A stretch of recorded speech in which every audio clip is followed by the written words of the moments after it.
Hello વિદ્યાર્થી મિત્રો, તમારું અમારી એમજે ક્લાસીસ ચેનલમાં ફરીથી હાર્દિક સ્વાગત છે। આજે આપણે ધોરણ 10 ના પેપર નંબર 1 એના સેક્શન સી વિશે વાત કરીશું। ઓકે, તમારે સેક્શન સી માં કેવા દાખલાઓ પૂછાય છે અને કઈ રીતે તમારે ગણવા। ઓકે, ચલો આપણે શરૂઆત કરીએ દાખલા નંબર 38। ઓકે, જો 38મો દાખલો આપેલો છે, નીચે આપેલા દ્વિચલ સુરેખ સમીકરણનો યુગ્મ મતલબ દ્વિચલ સુરેખ સમીકરણ યુગ્મનો ઉકેલ આપણે આદેશની રીતે મેળવવાનો। અહીંયા તમને રકમ આપેલી છે 2x + 3y = 11, 2x - 4y = -24। તો કરવાનું છે તમને કહી જો સૌથી પહેલા જ્યારે તમને આ રીતે રકમ આપેલી હોય, હવે આનો આપણે આદેશની રીતે ઉકેલ મેળવવા માટે શું કરવાનું એની વાત કરીએ। ઓકે, તો પહેલા આપણે રકમ લખતા દાખલા નંબર 38। તો ચલો, પહેલી રકમ તમને આપી હતી 2x + 3y = 11 આપેલા છે, જ્યારે બીજી રકમ તમને આપેલી છે 2x - 4y = -24 છે। રેડી? ચલો, હવે આમાં શું કરવાની કીધું, આદેશની રીતે ઉકેલ મેળવો એટલે ગમે એક સમીકરણનું સાદુરૂપ દેવાનું। માની લો આપણે પહેલા સમીકરણનું સાદુરૂપ દઈએ તો શું કરવાનું, તો પહેલા તમે 2x લખ્યા, 3y ને સામે લઈ લો તો 11 - 3y થયા। x = 11 - 3y, 2 ને નીચે લઈ લો એટલે ભાગ્યા 2 આવ્યા। આ તમારું સમીકરણ નંબર 1 હતું, આ સમીકરણ નંબર 2 હતું, તો આ સમીકરણ નંબર આપણે 3 રાખ્યું। સમજાણું? હવે માની લો કે આપણે પહેલા સમીકરણનું સાદુરૂપ દીધું હોય ને તો એની કિંમત બીજામાં જ મૂકવાની, પહેલામાં નહીં મૂકવાની। જે સમીકરણનું સાદુરૂપ દ્યો ને એને બીજા સમીકરણમાં કિંમત મૂકવાની। કાંઈ લખવાનું કે સમીકરણ 2 માં x = 11 - 3y / 2 મૂકતા। તો ચલો આમાં મૂકી દઈએ। સમીકરણ શું હતું આપણું, 2x - 4y = -24 હતા। આપણે આમાં કિંમત મૂકીએ x ની જગ્યાએ, તો શું આવશે 11 - 3y / 2 - 4y બરાબર શું આવે -24। રેડી? હવે શું કરવાનું કે આ 2 તો નીકળી જ જવાના છે, વધ્યું શું 11 - 3y - 4y = -24। આ બે હરખી નિશાની મતલબ પદ હરખા છે, શું આ ઓછે ઓછે વધતા કેવા થશે 7y બરાબર 24। હવે 24 ને આ બાજુ લઈ લો, 7y ને સામે લઈ જાઓ એટલે 2 પ્લસ થઈ જવાના। 24 જે માઇનસ હતા એ આ બાજુ એટલે પ્લસ થઈ જાય, અને આ 7 માઇનસ છે એ સામે જાય તો એ પ્લસ થઈ જાય। તો 11 + 24 = 7y। હવે 4 ને 1 5, 2 ને 1 3, 35 આવ્યા। તો y = 35 / 7 કરો તો 7 × 5 = 35, y ની કિંમત 5 મળી ગઈ। હવે આની કિંમત સમીકરણ 3 માં મૂકી દેવાની। અહીં લખવાનું કે સમીકરણ 3 માં શું હતું, y = 5 મૂકવું। તો ચલો એમાં y બરાબર ની કિંમત મૂકી દે। શું હતી, x = 11 - 3y / 2, તો 11 - 3 y ની કિંમત કેટલી 5 મૂકી, તો 11 - 3 × 5 = 15 ભાગ્યા 2 આવ્યા। હવે 11 માંથી 15 જાય એટલે -4 ભાગ્યા 2 એટલે જવાબ શું આવ્યો -2। રેડી? ચલો, આમાં કોઈ ડાઉટ છે? હવે આ રીતે આદેશનો દાખલો ગણવાનો, એટલે આ તમે ગણશો આ રીતે તો તમને 3 માર્ક મળશે। હવે એના પછીનો દાખલો જોઈએ। ઓકે, દાખલા નંબર 39। ચલો 39માં દાખલામાં આપણે શું કરશું એની વાત કરીએ।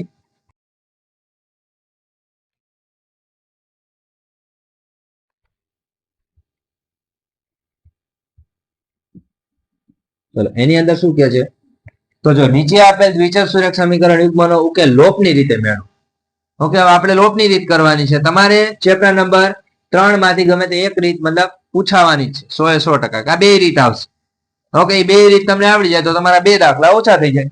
તો ચલો આ સમીકરણ લખીએ, x + 5y = 11, અને બીજું સમીકરણ હતું 2x - 3y બરાબર શું આવ્યા 9। હવે આ સમીકરણને અહીંયા મૂકી દો તો શું કરશું આપણે, માની લો કે અહીંયા x છે ને અહીંયા 2 છે, તો આ સમીકરણને 2 લાવવા માટે 2 વડે ગુણવા પડે। તો અહીં લખવાનું સમીકરણ 1 ને 2 વડે ગુણતા।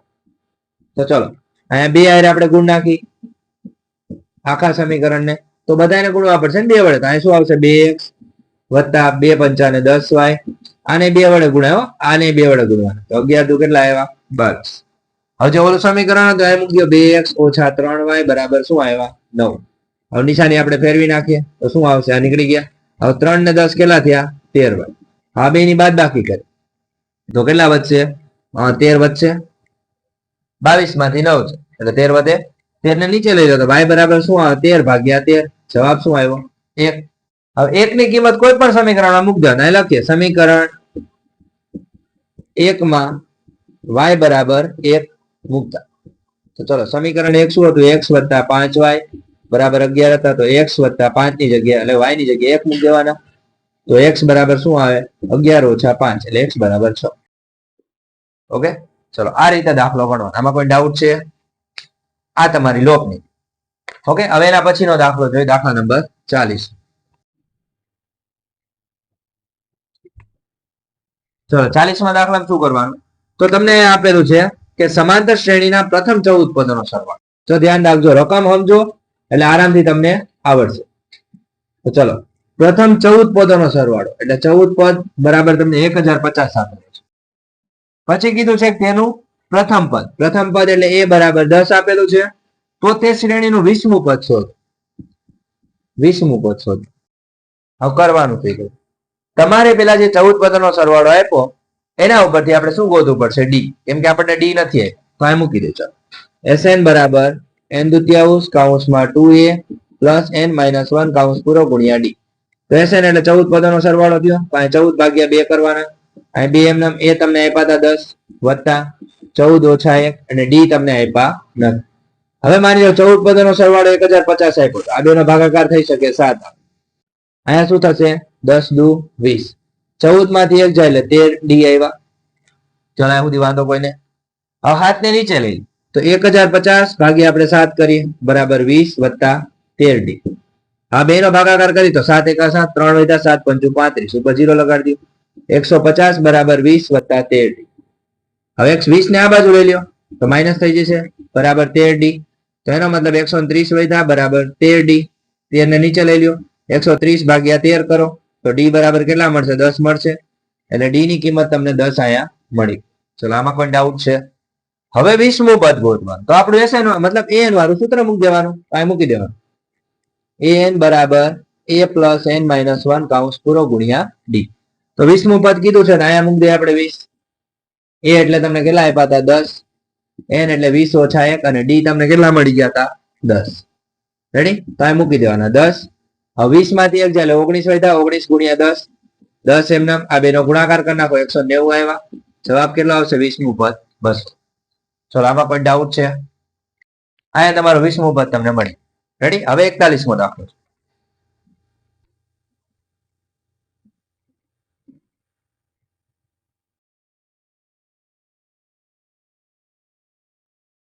ચલો 41મા દાખલામાં શું કે છે એની વાત કરીએ. ઓકે, તો જો અહીં તમને બિંદુ આપેલા છે. a ના, b ના, c ના અને d ના બિંદુઓ આપેલા છે. ઓકે, તો આપણે શું કરવાનું? સૌથી પહેલા તો પેલા આપણે ચતુષ્કોણ દોરવા. દાખલા નંબર 41. માની લો કે આપણે ચતુષ્કોણ દોરીએ a b c અને d. રેડી? હવે a ના બિંદુ કેટલા હતા? તો 1 અને 7 એ મૂકી દઈ. પછી b ના બિંદુ કેટલા છે? તો 4 અને 2. c ના બિંદુ કેટલા છે? તો -1 અને -1. પછી ડી ના બિંદુ કેટલા છે? તો -4 અને 4 +4. ચલો આમાં કોઈ ડાઉટ છે? હવે શું કરવાનું? જો આપણે એ બતાવવાનું છે કે આ બધા જ બિંદુઓ ચોરસના બિંદુ છે કે? તો કઈ નહીં કરવાનું. સૌથી પહેલા ab થી શરૂઆત કરવાની. આપણે અંતરસૂત્રનો ઉપયોગ કરવા. તો આપણું અંતરસૂત્ર શું હતું? તો આપણું અંતરસૂત્ર હતું, માની લો કે અહીંયા આપણે એકવાર લખીએ ab બરાબર શું આવે? વર્ગમૂળમાં x2 - x1 નો સ્ક્વેર વત્તા y2 - y1 નો સ્ક્વેર. રેડી? આપણે ab નો સ્ક્વેર રાખવો હોય તો વર્ગમૂળ નીકળી, બીજું કઈ કરવાનું નહીં. તો આપણે સૂત્ર મૂકીએ x2 એટલે શું લેવાનું? આ બે જ બિંદુ ધ્યાનમાં લેવાનું. તો 4 ઓછા 1 નો કૌંસ ઉપર વર્ગ વત્તા 2 ઓછા 7 નો કૌંસ ઉપર વર્ગ. હવે 4 માંથી 1 જાય એટલે 3 વધે તો 3 નો વર્ગ વત્તા 2 માંથી 7 જાય એટલે -5 વધે એનો વર્ગ. હવે 3 નો વર્ગ 9 અને 5 નો વર્ગ કેટલો થાય? 25. આ બેનો સરવાળો બનાવો. જવાબ શું આવ્યો? 34. ચલો આમાં કોઈ ડાઉટ છે?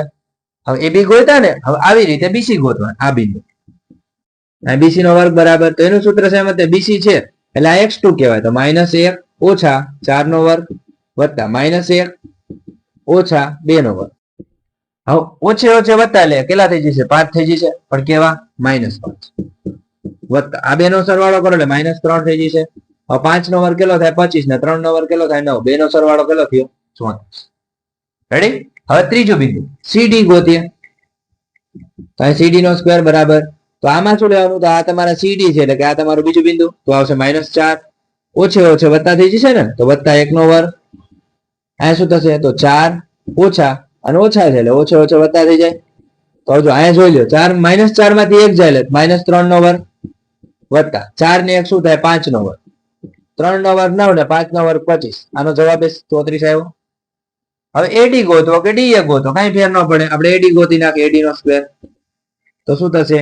એડી એટલે કે આ તમારે x2 એટલે કે -4 ઓછા 1 નો વર્ગ વત્તા 4 ઓછા 7 નો વર્ગ. ચલો આ બે નો માઇનસ માઇનસ પ્લસ એટલે -5 નો વર્ગ વત્તા 4 ઓછા 7 એટલે 3 નો વર્ગ, પણ કેવા માઇનસ.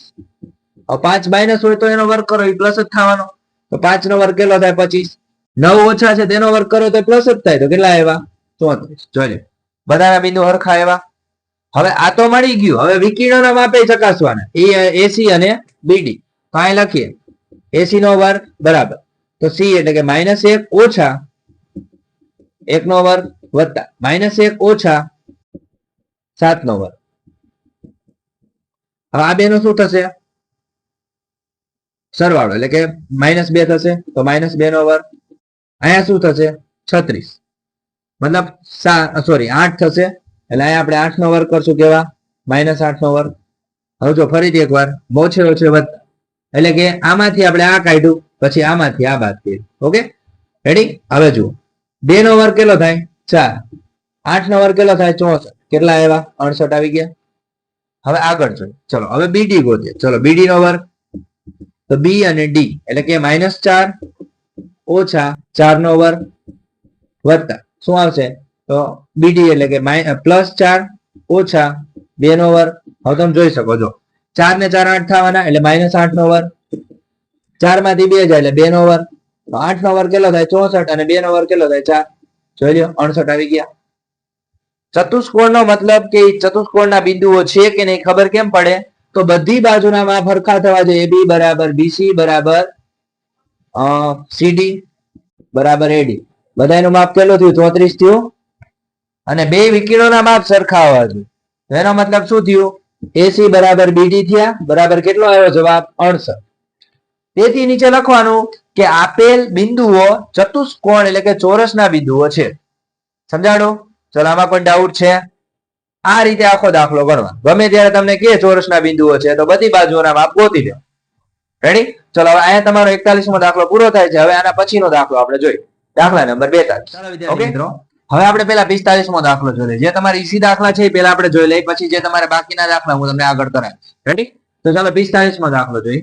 નીચેની માહિતી એક ગામમાં 200 કુટુંબો માટે તેમના ઘર ચલાવવા માટે કુલ માસિક ખર્ચનું આવૃત્તિ વિતરણ દર્શાવે છે. અહીંયા તમને માસિક ખર્ચ આપેલો છે અને કુટુંબોની સંખ્યા આપેલી છે. બોલો કઈ જગ્યાએ? અહીંયા કોઈ વાંધો નહીં. ચલો બીજો કઈ ડાઉટ નથી ને? ઓકે ચલો આ રીતે તમને આપ્યું છે, માસિક ખર્ચ આપેલો છે અને કુટુંબોની સંખ્યા આપેલી છે. આનો કુલ સરવાળો 200 થાય છે. 200 કુટુંબો હતા. હવે તમને માહિતી આપેલી છે 1000 થી 1500, 1500 થી 2000, 2000 થી 2500, 2500 થી 3, 3000 થી 3500, 3500 થી 4000, 4000 થી 4500, 4500 થી 5000. આવી રીતની માહિતી આપી. તો કરવાનું શું તમને કહી દો. આનો આપણે બહુલક ગોતવાનો. સૌથી પહેલું કામ જ્યારે બહુલક ગોતવાનું કે તો પહેલા સૂત્ર મૂકી દો. L પ્લસ કૌંસમાં F1 માઇનસ F0 છેદમાં 2F1 minus F0 minus F2 કૌંસ પૂરો ગુણ્યા H. આ સૂત્ર છે. હવે ગોતવાનું કેમ સૂત્રમાં? સૌથી પહેલા આવૃત્તિમાં જોવાનું સૌથી મોટી સંખ્યા કઈ છે? તો અહીંયા 33 છે, આ 40. સૌથી મોટી સંખ્યા 40 આવે. એનો મતલબ આ તમારા F1 લેવાના, ઉપરના તમારે F0 લેવાના, નીચેના તમારે F2 લેવાના. ક્લિયર? હવે F1 ની સામે આપેલા છે એ તમારે હંમેશા L લેવાના. ચલો આમાં કોઈ ડાઉટ છે? હવે શું કરવાનું? તો L બરાબર તમને મળ્યા 1500, પછી તમને શું આપ્યું છે? F0 બરાબર કેટલા છે? 24, F1 બરાબર 40, F2 બરાબર 33, અને H બરાબર બધા વચ્ચેનું અંતર કેટલાનું છે? 500. ચલો આમાં કોઈ ડાઉટ છે? હવે આપણે કિંમત જ મૂકવાની સૂત્રમાં, બીજું કઈ નહીં. L એટલે તમારા 1500, F1 તમારા કેટલા હતા? 40, F0 હતા તમારા 24, નીચે આવશે 2 કૌંસમાં 40 ઓછા 24, F2 કેટલા છે? તો 33 ગુણ્યા આવશે 500. રેડી? હવે 1500 ના એમ નામ. હવે આ કૌંસનું સાદુરૂપ 40 માંથી 24 જાય એટલે 4 વધે, 40 તો શું થાય 80, અને આ બેનો સરવાળો કરી 4 ને 3 7, 5 ગુણ્યા 500. ચલો અહીંયા આવ્યા 1500 વત્તા 16 પંચું 80, પાછળ 2 મીંડા લગાડી દે એટલે 8000 આવ્યા. સમજાણું? હવે આ બે ની બાદ બાકી કરી તો કેટલા હશે 3 એટલે કે 23 વધશે. ચલો એમાં કોઈ ડાઉટ છે? હવે બેનો ભાગાકાર કરવાનો તો 8000 ભાગ્યા આપણે 23 કરી તો 23 તેરી 69. રેડી? આની પર 10 આની પર 7 કેટલા વધ્યા? અહીંયા વધ્યા 1 અહીંયા વધ્યા 1 0 નીચે ઉતારો તો આપણે 23 નો ઘડિયો આગળ લખીએ 23 5 તો 5 તેરી 15 નો પાછલો વધી પડી 1 5 દુ 10 ને 11 115 આ વધી જાય તો 23 ચોક લેવા પડશે 4 તેરી 12 નો બગડો વધી 1 4 દુ 8 ને 9 92 આવ્યા તો 23 ચોક 92. હવે કેટલા વધ્યા? આની પર 10 આની પર 0 10 માંથી 2 જાય એટલે 8 વધ્યા આની પર 10 આની પર 0 10 માંથી જાય એટલે 1 વધ્યા. હવે જો 1 0 તમે ઉતારી લીધો હજી 1 0 વધ્યો અહીંયા ઉતારી આપણે તો 23 નો ઘડિયો આપણે આગળ લખશું ને 23 છોક લઈએ આપણે 6 તેરી 18 નો 8 વધી પડી 1 6 દુ 12 ને 1 હજી આગળ વધીએ 23 સતું લઈએ 7 તેરી 21 નો એકડો વધી પડી 2 7 દુ 14 ને 2 કેટલા થશે 16 161 ભાગ હાલશે તો અહીં લખવાના કેટલા 7 161 આની પર 10 આની પર 7 10 માંથી 1 જાય એટલે 9 વધ્યા અહીંયા વધ્યા 1 અહીંયા વધ્યા 0. હવે માની લો કે આપણે પોઈન્ટ મૂકી 0 નીચે ઉતારી શકીએ. રેડી? તો 190 આવ્યા તો 23 નો ઘડિયો આપણે 6 સુધી તો લીધો તો 7 સુધી લીધો તો આપણે 8 નો લઈએ 8 તેરી 24 24 નો ચોકડો વધી પડી 2 ઓકે 8 દુ 16 16 ને 2 કેટલા થયા 18 184 ભાગ હાલશે ને તો આ લઈએ કેટલા પોઈન્ટ પછી 8 184. ચલો વધ્યા કેટલા 0 0 6 એની પ્રોબ્લેમ? ઓકે ચલો હવે માની લો કે તમારે પોઈન્ટ પછી હજી એક આંકડો લેવો લઈ શકો એના કઈ ફેર પડે નહીં આપણે 0 ઉતારીએ તો 23 દુ 46 ભાગ હાલે આગળ હાલે નહીં સમજાણો પોઈન્ટ પછીના બે આંકડા લઈ 347.82 તો અહીં લખી 1500 વત્તા 347.82 એટલે એનો મતલબ શું થાય 1500 ને 300 ઉમેરી દો એટલે 1847.82 તમારો Z બરાબર જવાબ આવશે. રેડી? ચલો પોઈન્ટ પછીના આંકડામાં કદાચ આગા પાછું થઈ શકે એનું કારણ છે કે ભાગાકાર કરવા વાળા માની લો બધો ભાગાકાર કરે તો પોઈન્ટ પછીના જો 3 આંકડા લીધા હોય કે 4 લીધા હોય તો ફેરફાર કરીશું. રેડી? આપણે બે જ લેવાના તમારો પોઈન્ટ પછીનો આંકડામાં જો કાંઈ પણ નાની મોટી મિસ્ટેક હોય ને તો એ તમારો જવાબ સાચો જ મળે. રેડી? ચલો આના પછીનો દાખલો જોઈએ દાખલા નંબર 46. ચલો આમાં કોઈ ડાઉટ છે બધાને તો બોલો શું દાખલો?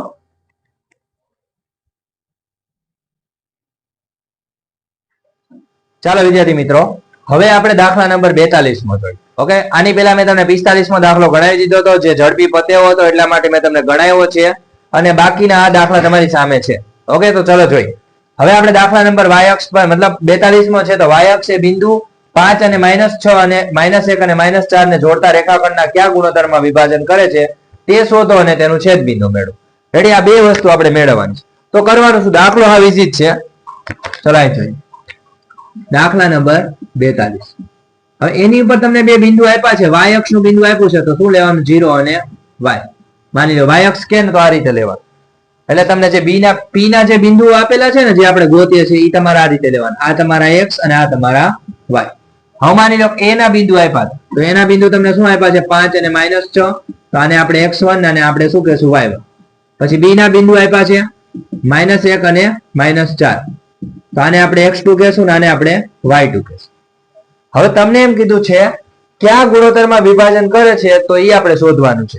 તો આપણે વિભાજનના યામનું સૂત્ર લેવાનું એ લખવાનું p xy ના વિભાજનના યામ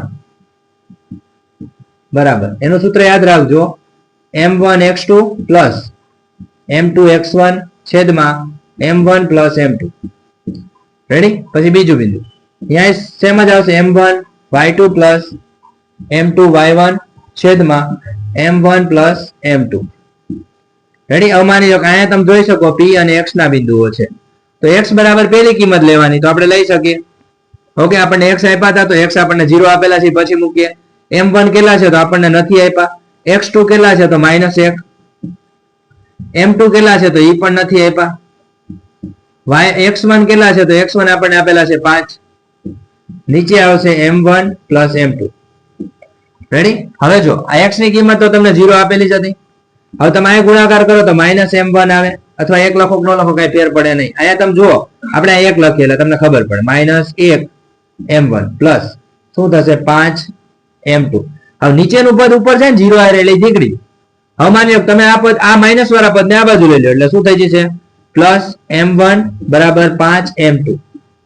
હવે આપણે m1 ના છેદમાં m2 ગોતવાના હતા ને તો શું કરવાનું આ m1 છે તો આ m2 ને નીચે લઈ લ્યો અને આ એક ને આની નીચે જવા દો અને આ બાજુ આવવા દો અને આને આની નીચે જવા દો તો m1 છેદમાં m2 બરાબર 5 ના છેદમાં 1 એટલે જવાબ શું આવ્યો 5 છે ને સમજાણો આ તમારો આન્સર આવી ગયો છે. હવે આપણે બી y ના બિંદુ ગોતા કઈ નહીં કરવાનું આ y ની બરાબર સમીકરણ લઈ લઈ ચાલો કાઈ લખી y બરાબર શું હતું m1 y2 plus m2 y1 છેદમાં m1 પ્લસ m2. જો પેલા હંમેશા આ મળશે ને પછી જ ઓલું મળે કેમ કે જ્યાં લગી તમને m1 અને m2 ની કિંમત ન મળે ને ત્યાં લગી y નું બિંદુ ન મળે સમજાણું. તો આપણે મૂકીએ m1 કેટલા હતા તો 5 y2 કેટલા છે તમે જોઈ લ્યો y2 તમને આપેલા છે કેટલા -4 પછી વત્તા m2 કેટલા છે તો m2 આપણને આપેલા હતા 1 y1 કેટલા છે તો y1 તમને આપેલા છે -6 છેદમાં શું આવશે 5 વત્તા 1 હવે 5 ચોક 20 કેવા માઇનસ ઓછે ઓછે વત્તા ને 6 એકા 6 નીચે શું આવશે તો 6 કઈ મિસ્ટેક નથી થતી ચેક કરી લઈએ ઓકે ચાલો હવે જો 20 માંથી 6000 કેટલા વધે વત્તા સોરી મારી મિસ્ટેક થઈ 20 માં આપણે 6 નાખવા પડશે કેમ કે માઇનસ માઇનસ પ્લસ થાય એટલે 26 આવે માઇનસ નીચે આવે 6 હવે બેનો ભાગાકાર 2 વડે વાલે તો 2 તેરી 6 અને 13 દુ 26 પણ કેવા માઇનસ. હવે તમને છેદ બિંદુ કે તો એ આપણને મળી ગયા તો શું મળ્યું પેલું બિંદુ 0 હતું બીજું બિંદુ શું મળ્યું 13 ના છેદમાં 3 અને આ તમારો ગુણોત્તર મળ્યો સમજાણો. આ તમને એનો જેમમાં માપ મળ્યું અને ઓલું તમને y ની કિંમત મળી. ચલો આમાં કઈ ડાઉટ છે આટલો દાખલો ગણશો એટલે 3 માર્ક મળી જશે. ચલો વિદ્યાર્થી મિત્રો હવે આપણે દાખલા નંબર 43 માં જોઈએ. સાબિત કરો કે વર્તુળના કોઈ બિંદુએ દોરેલા સ્પર્શકમાંથી પસાર થતી ત્રિજ્યા લંબ હોય. જો આ તમારો 10.1 પ્રમેય છે જે મેં અહીં લખેલો છે તમને હું સમજાવું કઈ રીતે આ પ્રમેય આવશે. રેડી તો આ પ્રમેયમાં ધ્યાન શું રાખવાનું તમારે બધાને તો અહીં લખ્યું છે xy પહેલા દોરવાનું આ રીતનું આકૃતિ કે પેલા એક રેખા દોરવાની એને વર્તુળ સ્પર્શ કરે ને એવી રીતે સ્પર્શ બિંદુ p દોરવાનું છે. xy એનું શું છે રેખાખંડ છે o એનું કેન્દ્ર છે આ એની મોટી ત્રિજ્યા કહેવાય આ એની નાની ત્રિજ્યા કહેવાય એ યાદ રાખજો. હવે માની લો પેલા લખવાનું શું તો xy એ o કેન્દ્ર વાળા વર્તુળને p બિંદુએ સ્પર્શતો સ્પર્શક છે. જો xy એ શું છે o કેન્દ્ર વાળા વર્તુળને p બિંદુએ સ્પર્શતો સ્પર્શક છે. આપણે સાબિત શું કરવાનું છે તો OP લંબ શું છે xy આ સાબિત કરવાનું છે બીજું કઈ નથી. જો હાવ ઈઝી પ્રમેય છે. સૌથી પહેલા આકૃતિમાં આપ્યું ની લખવાનું xy પર p સિવાયનું કોઈ એક બિંદુ લેવાનું જે આપણે અહીં લીધું છે માની લો p સિવાયનું કોઈ પણ બિંદુ લેવશું ઓકે એક મિનિટ અહીંયા આપણે x લેવાના અને અહીંયા શું લેવાનું q સમજાણું. હવે xy સિવાયનું બિંદુ આપણે q લીધું ઓકે તો આપણે શું કીધું કે OQ દોર્યા મતલબ આને જોડી દીધા પેલા જોડેલા નહોતા જોડ્યા પણ ત્રુટક રેખા દોરવાની. ત્યારબાદ લખવાનું બિંદુ q એ વર્તુળના બહારના ભાગમાં હોય મતલબ આ જે q રહ્યો ને વર્તુળના બહારના ભાગમાં હોય તો જ વર્તુળના અંદરના ભાગમાં અથવા વર્તુળ પર હોય એટલે કે શું કારણ કે જો તે વર્તુળના અંદરના ભાગમાં હોય કે વર્તુળ ઉપર હોય તો એ શું થાય એની છેદિકા. જો આપણે અહીંયા માની લ્યો હોય અથવા અંદરના ભાગમાં હોય અથવા વર્તુળ ઉપર તો એની છેદિકા બને પણ આપણે શું કામ લીધું તો આ બાર એટલા માટે લીધું કેમ કે આ એનું છેદ બિંદુ બને નહીં. આપણે છેદ બિંદુ નથી બતાવવાનું કે આપણે એની છેદિકા નથી બતાવવાની સમજી ગયા. આપણે શું બતાવવાનું છે કે OQ રહ્યા ને મતલબ આ જે રહ્યા ને એ કોને છે વર્તુળની ત્રિજ્યા છે મતલબ જે આ વર્તુળની ત્રિજ્યા નાની હોય ને એના કરતા મોટી કિંમત છે. યાદ રાખજો શું વર્તુળની ત્રિજ્યા કરતા OQ ની કિંમત મોટી છે કેમ કે એની જે રેખા એની વર્તુળની બહારના ભાગમાં આવે છે અને Q બિંદુ રહ્યું ની વર્તુળના અંદરના ભાગમાં નથી શું છે વર્તુળના બહારના ભાગમાં છે. તેથી OP લંબ શું છે xy જે આપણે કહી શકીએ અને OQ રહ્યા ને એ આ OP એટલે કે આ આપણી ત્રિજ્યા છે ને એ ત્રિજ્યા કરતા શું છે મોટી કિંમત છે. જો લખ્યું છે OQ રહ્યા ને એ OP કરતા મોટા છે એટલે OP રહ્યા ની આપણી ત્રિજ્યા સમજાણું. શું કામ કેમ કે વર્તુળના બહારના ભાગમાં આપણે બિંદુ q લીધું જો અંદરના ભાગમાં લીધું હોત તો એની કાં તો છેદિકા બનત અથવા કાં એનું છેદ બિંદુ બનત. રેડી તેથી OP લંબ શું છે x. આટલું યાદ રાખવાનું બાકી કઈ કરવાનું નથી. ચલો આના પછીનો દાખલો જોઈ દાખલા નંબર 44. રેડી ચલો હવે 44 માં દાખલા તમારે શું કરવાનું જો ઈ દાખલો ઈઝી છે અને ઈ દાખલો તમારે વર્તુળનો જ આવશે. એક વર્તુળનો પ્રમેય આવશે અને એક વર્તુળનો દાખલો આવશે એટલે ખાસ કરીને ધ્યાન રાખવાનું તમારે કઈ રીતે દાખલો ગણો. રેડી પ્રમેય આવડે એટલે દાખલો આવડે જ તે. ચલો જોઈએ દાખલા નંબર 44 શું કહે છે તો બે સમકેન્દ્રીય વર્તુળોની ત્રિજ્યા 5 સેમી અને 3 સેમી છે, તો મોટા વર્તુળની જીવા નાના વર્તુળને સ્પર્શે છે તો તેની લંબાઈ શોધો. જો હાવ ઈઝી દાખલો છે. તો માની લો કે અહીંયા આપણે વર્તુળ દોર્યું, ઓકે, અહીંયા આપણે એનું સ્પર્શક દોર્યું, સોરી સમકેન્દ્રીય વર્તુળો છે ને, તો આપણે 2 સમકેન્દ્રીય વર્તુળો દોરવા પડશે. એક વર્તુળ, પછી આ એની અંદર બીજું વર્તુળ. જો મારી પાસે આ મતલબ સાધન નથી એટલે હું મારી રીતે દોરું છું. ચલો રેડી, આ રીતે 2 વર્તુળ દોર્યા જેનું કેન્દ્ર એક જ છે અને વર્તુળ અલગ અલગ છે. ચલો આ શું દોર્યું? સ્પર્શ બિંદુ. હવે માની લો કે અહીંથી આપણે આને લંબ દોર નાખી, આ એની ત્રિજ્યા છે, અહીંયા આપણે AB નામ દઈ દઈએ, અહીંયા આપણે M નામ દઈ દઈએ, અહીંયા આપણે O નામ દઈ દઈએ. રેડી? હવે તમને શું આપ્યું છે? જો 2 સમકેન્દ્રીય વર્તુળ, એની ત્રિજ્યા કેટલી છે? 5. તો આ મોટી ત્રિજ્યા 5 લેવાની અને આ શું લેવાનું? 3. આ નાની ત્રિજ્યા કહેવાય. અહીંયા શું છે? કાટખૂણો બન્યો. તમારે શું ગોતવાનું છે? AB ગોતવાનું. હવે આમાં લખ્યું નહીં, તમે લખી શકો કે O કેન્દ્રિત, સોરી, O કેન્દ્રિત વર્તુળમાં AB શું છે? AB એ શું છે? જીવા છે. અને OM અને OB બંને શું છે? ત્રિજ્યા છે. જેમાં M બરાબર શું છે? ખૂણો M બરાબર 90 એટલે કે કાટખૂણો છે. તેથી આપણે ત્રિકોણનું કરી શકીએ આગળ. તો અહીં લખી શકીએ ત્રિકોણ OMB માં ખૂણો M બરાબર 90 છે. તેથી આ કર્ણ થાય, તો અહીં લખવાનું શું આવશે? OB નો વર્ગ બરાબર OM નો વર્ગ વત્તા MB નો વર્ગ. OB તમને આપ્યા હતા 5 નો વર્ગ, OM તમને આપ્યા છે 3 નો વર્ગ વત્તા MB નો વર્ગ. હવે આપણે 5 નો વર્ગ 25 થાય, એમાંથી 3 નો વર્ગ એટલે 9 માઇનસ કરી નાખી, એટલે આપણને કેટલા મળશે? MB નો વર્ગ બરાબર આપણને 16 મળશે. એટલે MB બરાબર કેટલા મળશે? 4. સમજાણું? એનો મતલબ આનો જવાબ 4 આવી ગયો. હવે આખી તમારે AB નું માપ ગોતવું છે, તો MB કરતા શું થાય? ડબલ થાય કે ન થાય? તો અહીં લખવાના 2 ગુણ્યા 4 કેટલા એવા? 8. સમજાણું? આ તમારી જીવાની લંબાઈ મળી ગઈ. આ રીતે દાખલો ગણવાનો. આમાં ડાઉટ છે કોઈને? કઈ તકલીફ હોય તો બોલો. છે? રેડી.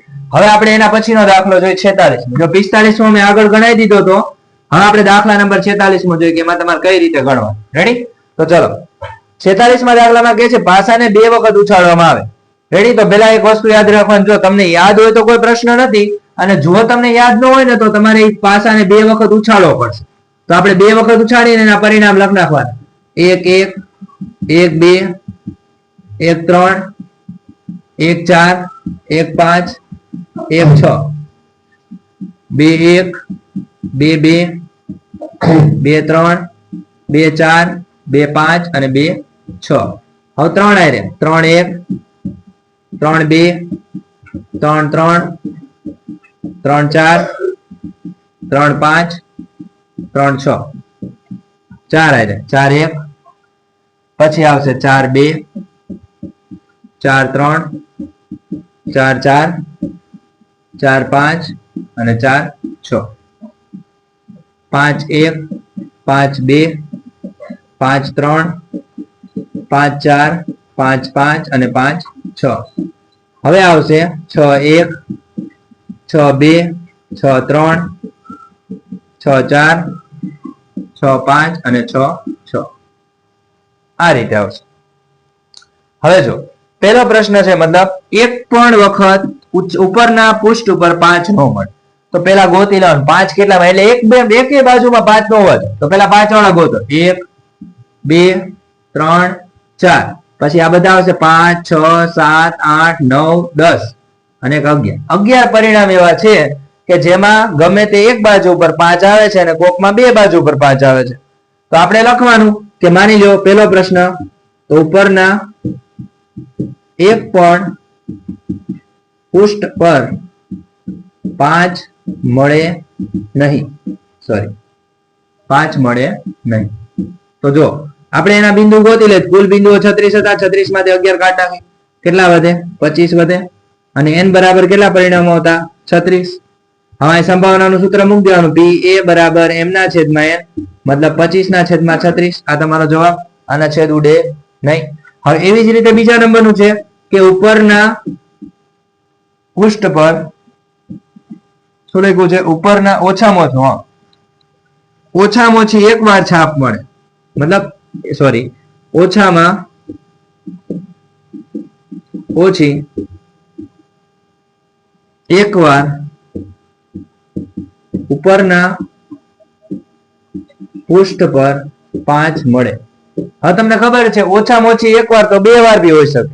તો આપણે અહીં ગોતું છે કેટલા મળ્યા 11 પરિણામ મળ્યા તો આપણને મળી જ ગયા છે. તો m બરાબર 11 અને n બરાબર 25. તો અહીં મૂકી દેવાનું pb બરાબર m ના છેદમાં n મતલબ 11 ના છેદમાં 25. આ જવાબ તમારો. હા સોરી મિસ્ટેક થઈ ગઈ, 36 આવશે. ઓકે એટલે 11 ના છેદમાં કેટલા આવશે 36. રેડી? આ તો જલ્દીમાં લખાય. ચલો બીજો કઈ ડાઉટ નથી ને હવે? Okay ready. હવે જો સાંભળો મારી વાત. હવે આના પછીનો દાખલા નંબર 45 માં મેં તમને આગળ ગણાવી જ દીધો છે, એટલે એમાં તમે જોઈ લેજો. જો તમને કોઈ પણ પ્રકારનો ડાઉટ હોય તો તમે મને કોમેન્ટ્સમાં કહી શકો છો. ઓકે વિદ્યાર્થી મિત્રો, અને હવે ખાસ કરીને તૈયારી કરવા લાગજો, કેમ કે એક્ઝામ તમારી ખૂબ જ નજીક આવી ગઈ છે. હું તમને મોસ્ટ આઈએમપી દાખલાઓ નાખતો રહીશ, એટલે તમે જોતા રહેજો. જો તમને ન સમજાય તો તમે મને કોમેન્ટ્સમાં પૂછી શકો છો. ઓકે વિદ્યાર્થી મિત્રો, થેન્ક યુ સો મચ. જય હિન્દ, જય ભારત.